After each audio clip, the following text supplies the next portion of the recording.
بسم اللہ الرحمن الرحیم۔ محترم سامعین، آج کی گفتگو کا عنوان ہے شب برات بخشش اور مغفرت کی رات ہے۔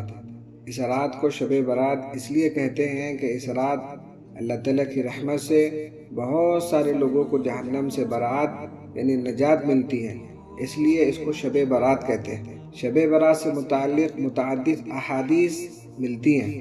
مشہور تابعی ہیں عطا ابن یسار، وہ یہ کہتے ہیں کہ شب برات میں ایک پرچہ ملک الموت کے حوالے کیا جاتا ہے اور ان سے کہا جاتا ہے کہ جن لوگوں کے نام ہیں ان کی روح قبض کرنا ہے۔ تو انسان باغ لگاتا ہے، مکان تعمیر کرتا ہے اور اس کا نام مردوں کی فہرست میں آ چکا ہوتا ہے۔ تو اس رات میں ہم سب اپنے انجام کو سوچیں اور آخرت کی تیاری کریں۔ بعض روایت میں ہے کہ اس رات میں اللہ تعالیٰ آسمان دنیا پر نزول فرماتے ہیں سورج کے غروب ہونے سے صبح صادق تک، اور اعلان فرماتے ہیں کوئی ہے بخشش مانگنے والا کہ میں اس کو بخش دوں، کوئی ہے رزق مانگنے والا کہ میں اس کو رزق عطا کروں، کوئی ہے مصیبت زدہ کہ میں اسی مصیبت سے نجات دوں۔ دیکھیں، اگر کوئی منسٹر ایم ایل اے یہ کہیں کہ فلاں وقت میں درخواست دو گے تو تمہاری درخواست قبول ہوگی، تو لوگ پہلے سے آ کر کھڑے ہو جاتے ہیں۔ یہاں اللہ تعالیٰ احکم الحاکمین رب العالمین فرما رہے ہیں کہ درخواست لگاؤ، میں تمہاری درخواست قبول کروں گا۔ تو یہ برکت والی رات ہے۔ آج کی رات قبیلے بنو کلب، عرب کے اندر ایک قبیلہ تھا، بہت بڑا قبیلہ تھا، اور اس کی بکریاں اتنی تھی کہ دونوں پہاڑوں کی درمیان کی جگہ بکریوں سے بھر جاتی تھی۔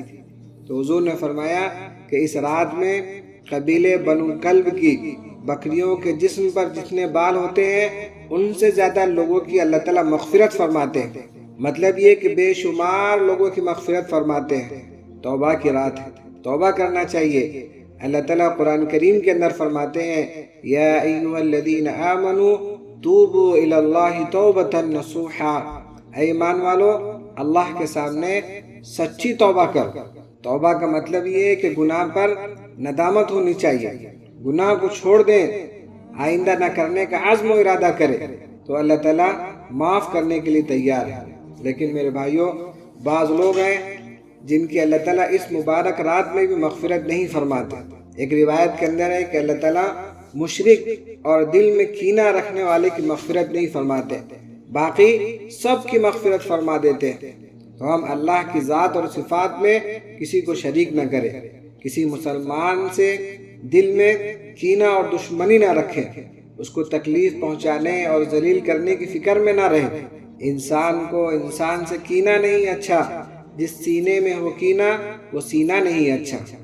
اگر کسی سے کچھ غلطی ہو جائے تو معاف کر دینا چاہیے۔ اگر ہم کسی کو معاف نہیں کر سکتے تو ہم بھی آج معافی کے حقدار نہیں ہیں۔ حدیث میں حضور اکرم صلی اللہ علیہ وسلم نے فرمایا تم زمین والوں پر رحم کرو، آسمان والا تم پر رحم کرے گا۔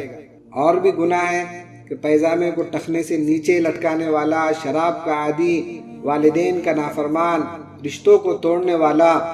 مطلب یہ کہ کبیرہ گناہ توبہ سے معاف ہوں گے، باقی اس رات کی برکت سے اللہ تعالیٰ معاف فرما دیں گے۔ تو ہم اس رات میں عبادت کریں۔ حضور اکرم صلی اللہ علیہ وسلم نے فرمایا قوموا لیلہا وصوموا نہارہا، یعنی 15ویں شعبان کی رات میں عبادت کرو اور دن کا روزہ رکھو۔ دن میں روزہ رکھنا وہ مستحب کا درجہ ہے، رات میں ہم عبادت کریں۔ کیا عبادت کریں؟ کوئی مخصوص عبادت نہیں ہے، جس میں آپ کا دل لگے وہ عبادت کریں۔ قرآن پاک کی تلاوت کریں، تسبیحات پڑھیں، درود شریف کا اہتمام کریں، دعا کا اہتمام کریں، لمبی لمبی نفل نمازیں پڑھیں، اگر ہو سکے تو صلاۃ التسبیح پڑھیں، تہجد کی نماز پڑھیں، بہت اہم نماز ہے۔ اس وقت میں اللہ تعالیٰ نماز بھی قبول فرماتے ہیں اور دعا بھی قبول فرماتے ہیں۔ اور اس رات میں حضور اکرم صلی اللہ علیہ وسلم کا قبرستان جانا بھی ثابت ہے۔ کیوں گئے تھے آپ صلی اللہ علیہ وسلم؟ قبرستان والوں کے لیے، دعائے مغفرت کے لیے۔ تو زندگی میں صرف ایک مرتبہ آپ تشریف لے گئے تو جانا بھی جائز ہے، نہ جانا بھی جائز ہے۔ قبرستان جانا شب برات کا ایک حصہ سمجھنا یہ صحیح نہیں ہے، اور اس رات میں روحیں آتی ہیں یہ سمجھنا بالکل غلط ہے، من گھڑت ہے۔ روحیں نہ آتی ہے نہ جاتی ہے۔ تو بس ہم اس رات میں عبادت کا اہتمام کریں اور اگلے دن روزہ رکھیں، توبہ کا اہتمام کریں۔ اللہ سے دعا ہے کہ اللہ تعالی ہم سب کی تمام امت کی مغفرت فرما دے۔ آمین۔ وآخر دعوانا الحمد للہ رب العالمین۔